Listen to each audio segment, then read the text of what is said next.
Écoutez bien, car cette histoire que je m'apprête à raconter fait partie de ces histoires qui traversent les générations et laissent des traces profondes dans l'âme.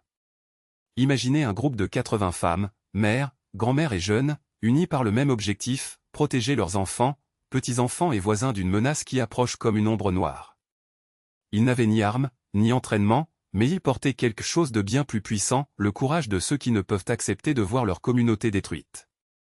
Dans le silence de la nuit, alors que le danger rôdait, ces femmes se positionnaient autour d'un arbre feuillu, symbole de résistance.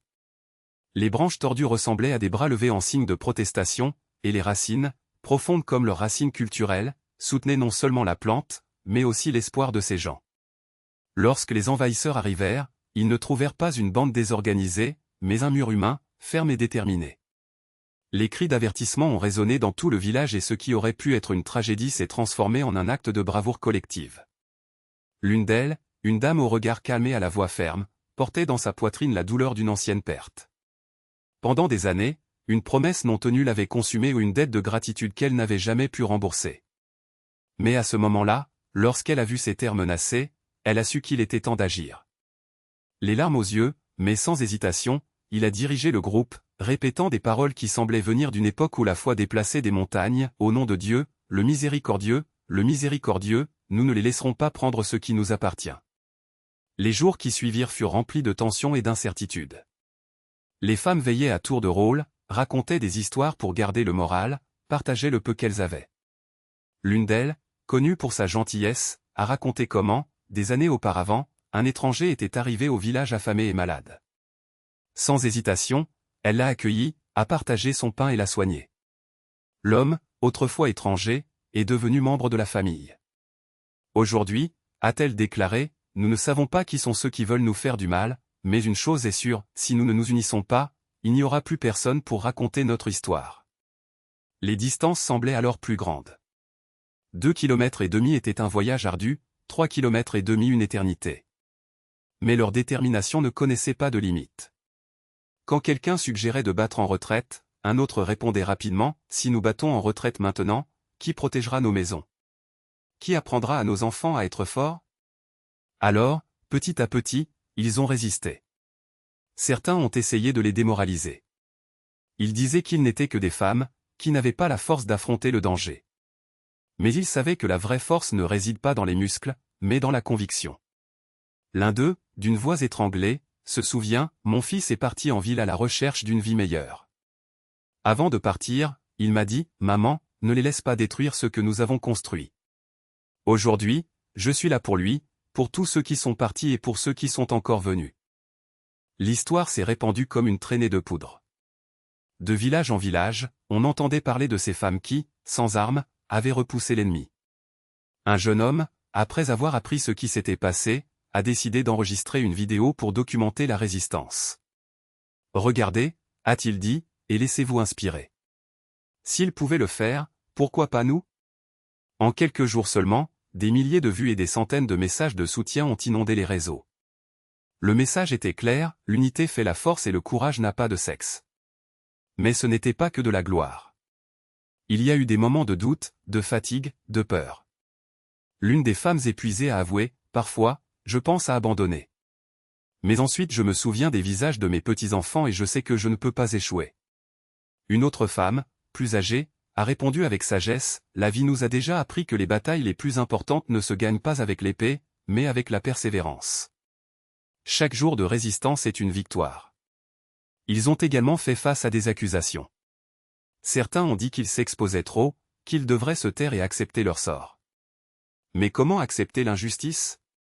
Comment fermer les yeux sur la souffrance des autres? L'une d'elles, les larmes aux yeux, a demandé, si ce n'est pas nous, qui sera ce? Si ce n'est pas maintenant, quand? Et ainsi, ils avancèrent, fermes comme les racines de cet arbre qui les unissait. Au fil du temps, la situation a commencé à changer. Les autorités locales, sous la pression de l'agitation populaire, ont finalement réagi. De nouvelles mesures ont été adoptées pour protéger la communauté et des femmes jusque-là ignorées ont commencé à se faire entendre. Leurs rapports, auparavant traités comme des exagérations, sont désormais considérés comme de précieux témoignages. Nous ne voulons pas de médailles, a déclaré l'un d'eux lors d'une réunion. Nous voulons juste vivre en paix et dans la dignité. Les histoires de ces femmes nous rappellent avec force que la résistance n'a pas besoin d'armes, elle a besoin de cœur. C'est la preuve que lorsqu'on s'unit pour une juste cause, on est capable de déplacer des montagnes. Il ne s'agissait pas d'héroïnes de contes de fées, mais de gens ordinaires qui, face à l'impossible, ont choisi de se battre. Et ce choix a changé non seulement leur vie, mais aussi celle de tous ceux qui les entouraient. Aujourd'hui, quand quelqu'un demande ce qu'il faut faire pour faire une différence, la réponse réside dans les actions de ces 80 femmes. Il n'était pas nécessaire d'avoir du pouvoir, ni de la richesse, ni de l'influence. Il a fallu du courage, de la solidarité et la conviction qu'ensemble, nous sommes plus forts. Puisse cette histoire nous inspirer à tous, car, en fin de compte, le véritable changement commence lorsque nous décidons de ne plus accepter ce qui nous est imposé. Et vous, qu'êtes-vous prêt à faire? Et c'est là la force qui déplace les montagnes, non pas la taille du trésor caché, mais l'audace de ceux qui osent le chercher. Ce ne sont pas les murs qui gardent les secrets, mais les mains qui les détruisent. Nagresh n'était pas un roi, ni un guerrier de légende, c'était juste un homme aux yeux ouverts, qui voyait ce que les autres faisaient semblant de ne pas voir. Et quand l'obscurité menaçait de tout engloutir, il n'attendit pas les héros. Il a allumé une lumière. Avez-vous déjà réfléchi au nombre de fois où nous laissons passer des opportunités de peur d'être trop petites? Combien de fois sommes-nous restés silencieux parce que quelqu'un disait que notre voix n'avait pas d'importance? Mais l'histoire de ces 80 femmes et de toutes celles qui, comme Nagresh, ont osé défier l'impossible prouve que l'ampleur de l'impact ne se mesure pas à la grandeur du titre, mais au courage d'agir.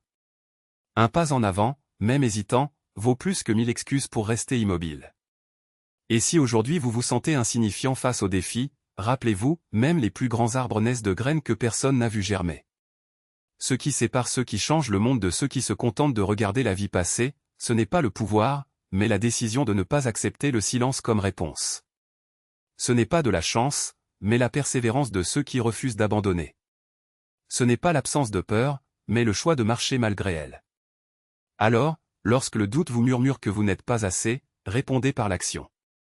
Lorsque la fatigue vous dit qu'il est temps d'arrêter, faites un pas de plus. Car en fin de compte, ce ne sont pas les couronnes qui écrivent l'histoire, mais les mains calleuses de ceux qui ont osé se battre. Et si jusqu'à aujourd'hui vous pensiez qu'il fallait une autorisation pour faire une différence, laissez-moi vous dire une chose, le monde n'attend pas de héros. Il vous attend. La question n'est pas de savoir si l'on peut changer quelque chose. C'est à ce moment-là que ça commencera. Voici ce qui compte vraiment, la première étape n'a jamais besoin d'être grande. Il faut juste que ce soit le vôtre. Parce que le progrès n'est pas une ligne droite de victoire sans faille, c'est une suite de tentatives, de mains qui glissent et se lèvent, de voix qui tremblent avant de crier. Vous n'êtes pas obligé de réussir du premier coup. Il suffit de commencer, même si c'est par un geste si petit qu'il paraît insignifiant. Parce que même les montagnes sont faites de grains de sable, et que chaque révolution commence par un simple « assez ». La peur vous murmurera que vous n'êtes pas prêt. L'insécurité répétera qu'il vaut mieux attendre. Mais demandez-vous, qui décide du moment opportun? Qui dicte la taille de votre premier déménagement? Personne. Parce que le courage n'est pas l'absence d'hésitation, c'est la décision d'agir malgré elle. Et si jusqu'à aujourd'hui vous pensiez avoir besoin d'un plan parfait, laissez-moi vous le dire, les rêves ne se construisent pas parfaitement. Ils se construisent avec persévérance. Regardez en arrière. Combien de fois avez-vous repoussé ce qui compte vraiment? Combien d'excuses avez-vous trouvé pour ne pas faire le premier pas? Maintenant, regardez devant vous. Que se passe-t-il si, cette fois, vous dites simplement « oui », même si vous n'avez pas toutes les réponses? Même sans connaître la fin? Parce que la vie ne récompense pas ceux qui attendent le moment idéal. Il récompense ceux qui osent créer le leur. Et si quelqu'un vous dit que vous êtes trop petit pour faire la différence, rappelez-vous, même les étoiles les plus brillantes ont commencé comme des étincelles dans l'obscurité. Ce qui compte n'est pas l'ampleur de votre impact, mais l'intensité de votre conviction. Car en fin de compte, ce ne sont pas les voix les plus fortes qui changent le monde. Ce sont les plus déterminées. Et le vôtre, aussi timide qu'il puisse paraître désormais, a déjà le pouvoir de résonner plus loin que vous ne l'imaginez. Alors respirez profondément. Choisissez une étape, n'importe quelle étape. Et donnez. Parce que l'avenir n'appartient pas à ceux qui attendent. Il appartient à ceux qui bougent. Et votre mouvement commence maintenant. Et peu importe si le chemin devant vous ressemble à un réseau de mots confus, à un dédale de voix qui ne se comprennent pas. Parce que chaque pas que vous faites est un fil qui tisse votre propre histoire même lorsque vos mains tremblent, même lorsque vos mots trébuchent. Ce que d'autres appellent une erreur, vous pouvez l'appeler un brouillon. Et les brouillons existent pour être réécrits. Vous avez déjà porté le poids du sentiment d'invisibilité. Vous avez entendu le silence comme une phrase. Mais sachez, même le silence le plus profond recèle un cri qui n'attend que le bon moment pour exploser. Et ce moment est maintenant. Pas quand les conditions sont parfaites. Pas quand tout le monde est prêt à écouter. Mais quand vous êtes prêt à parler, même si c'est juste pour vous-même, même si c'est doucement, même si ce n'est qu'un murmure contre le vent. Parce que les révolutions ne commencent pas par les foules. Ils commencent avec une seule personne qui décide que sa vérité mérite de l'espace. Que ta peur n'est pas plus grande que ta volonté. Que le monde peut même essayer de vous faire taire, mais il n'aura jamais le pouvoir d'effacer ce que vous portez en vous. Et ce que vous transportez n'est pas fragile. C'est le feu. C'est la résistance. C'est la preuve vivante que vous avez déjà survécu à tout ce qui a tenté de vous briser. Alors n'attendez pas les applaudissements. N'attendez pas la permission. N'attendez pas qu'on vous dise que vous avez le droit d'occuper la place qui a toujours été la vôtre. Prends-le. Même si c'est en se serrant la main. Même si ça trébuche. Même si, au début, vous seul pouvez voir la valeur de ce que vous construisez. Parce que le monde n'a pas besoin de plus de gens qui s'intègrent. Il a besoin de ceux qui osent déborder. De ceux qui choisissent d'être mal à l'aise. De quelqu'un qui, même lorsque tout semble sombre, éclaire la lumière et invite les autres à faire de même. Et cette lumière n'a pas besoin d'être grandiose. Il faut juste que ce soit le vôtre. Il suffit qu'il brûle avec l'intensité de quelqu'un qui sait qu'à la fin, même les ombres s'inclinent devant ceux qui refusent de s'éteindre. Et les cicatrices que nous portons ne sont pas des marques de défaite, mais la preuve que nous sommes toujours en vie.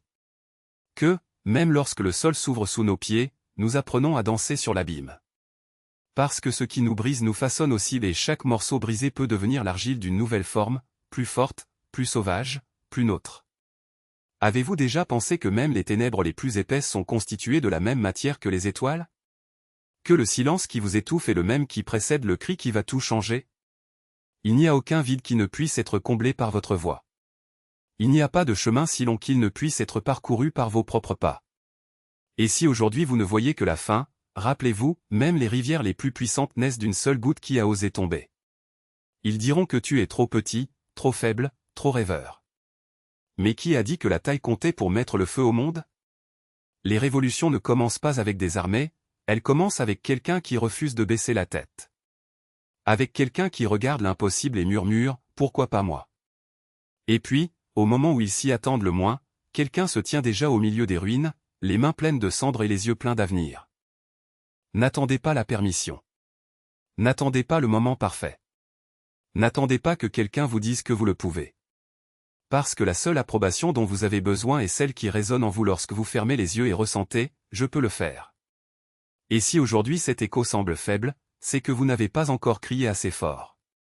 Mais criez. Criez jusqu'à ce que les murs tremblent. Criez jusqu'à ce que la peur cesse. Criez jusqu'à ce que le monde doive s'arrêter et écouter. Car finalement, ce ne sont pas ceux qui s'inclinent qui écrivent l'histoire. Ce sont eux qui se lèvent.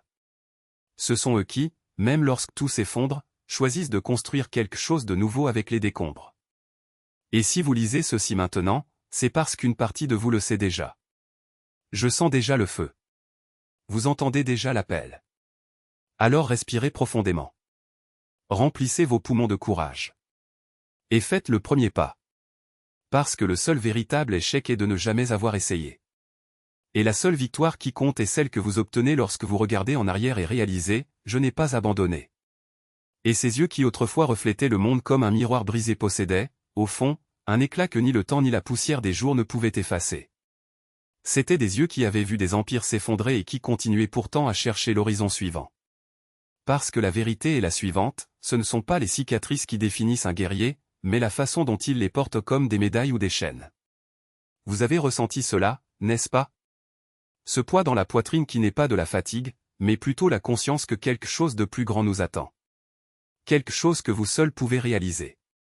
Ce n'est ni de la chance, ni du destin, ni une coïncidence. C'est un choix. Et chaque choix demande du courage. Le même courage qui fait qu'une rivière esquive les rochers au lieu de s'arrêter, qui fait qu'une graine perce le béton au lieu de se résigner à l'obscurité. Alors ne demandez pas si c'est possible. Demandez-vous si vous le souhaitez. Parce que le monde n'a pas besoin de plus de spectateurs. Il lui faut quelqu'un qui ose lever la main et dire « Je peux le faire ».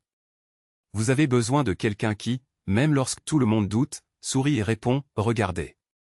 A besoin de toi. Et si aujourd'hui la voix en vous murmure qu'il est trop tard, rappelez-vous, l'aube ne demande pas la permission d'arriver. Il vient juste d'arriver. Et quand il arrive, peu importe le nombre de nuits que vous avez passées à attendre, ce qui compte, c'est que vous soyez encore éveillé. Que tu croyais encore. Que, même dans les moments où tout semblait perdu, tu gardais les yeux ouverts. Car au final, ce ne sont pas les chutes qui comptent. Ce sont les débuts. Ce n'est pas la taille de l'obstacle qui compte, mais la force avec laquelle vous l'affrontez. Et s'il y a une chose que l'histoire nous enseigne, c'est que les grandes réalisations n'ont jamais été l'œuvre de ceux qui ont eu la tâche facile, mais de ceux qui ont refusé d'accepter un « non » comme réponse. Alors lève-toi.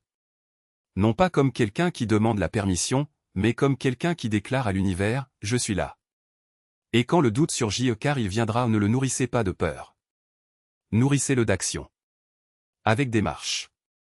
Avec la certitude que chaque effort, aussi petit soit-il, est une brique dans la construction de votre héritage. Car en fin de compte, la seule chose qui nous appartient vraiment, c'est ce que nous faisons du temps qui nous est imparti. Et si vous respirez encore, c'est qu'il y a encore quelque chose à faire. Quelque chose que vous seul pouvez faire. Quelque chose qui, une fois accompli, amènera les gens à regarder en arrière et à dire « c'est comme ça que tout a changé ». Alors n'attendez pas le moment idéal. Créez-le. N'attendez pas la motivation. Soyez la motivation. Et quand l'épuisement frappe à la porte, n'oubliez pas, les héros ne sont pas ceux qui ne tombent jamais.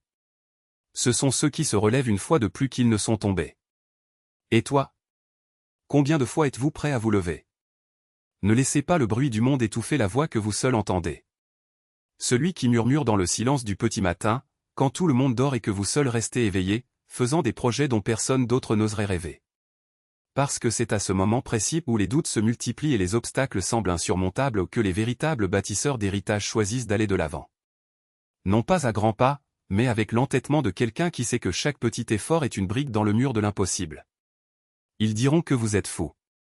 Ce qui est trop risqué. Que vous devriez vous contenter de ce que vous avez déjà. Mais n'oubliez pas, tout grand changement a commencé avec quelqu'un qui a entendu ces mêmes mots et qui a quand même décidé que cela valait la peine d'essayer. Non pas parce qu'il connaissait le chemin, mais parce qu'il refusait d'accepter qu'il n'y avait aucun chemin. Vous n'avez pas besoin d'autorisation pour commencer. Il vous suffit d'avoir le courage de dire « je le ferai ». Alors, lorsque vos forces semblent épuisées et que votre volonté s'affaiblit, demandez-vous « que ferais-je si je savais que je ne peux pas échouer ?» Et faites exactement cela. Parce que l'échec, ce n'est pas tomber, c'est rester en bas. Et toi, mon ami, tu es né pour voler. Même si, au début, ce n'est qu'une étape. Puis un autre. Et un autre. Jusqu'au jour où vous regardez en arrière et réalisez que vous avez déjà parcouru une distance que personne n'imaginait possible. Le monde n'a pas besoin de plus de gens qui attendent. A besoin de toi. Celui qui agit. Celui qui, malgré ses tremblements, fait le premier pas. Celui qui transforme les si. En je l'ai fait. Alors, respirez profondément. Se lever. Et commencer. Parce que le seul moment où l'on perd vraiment, c'est lorsque l'on renonce à essayer.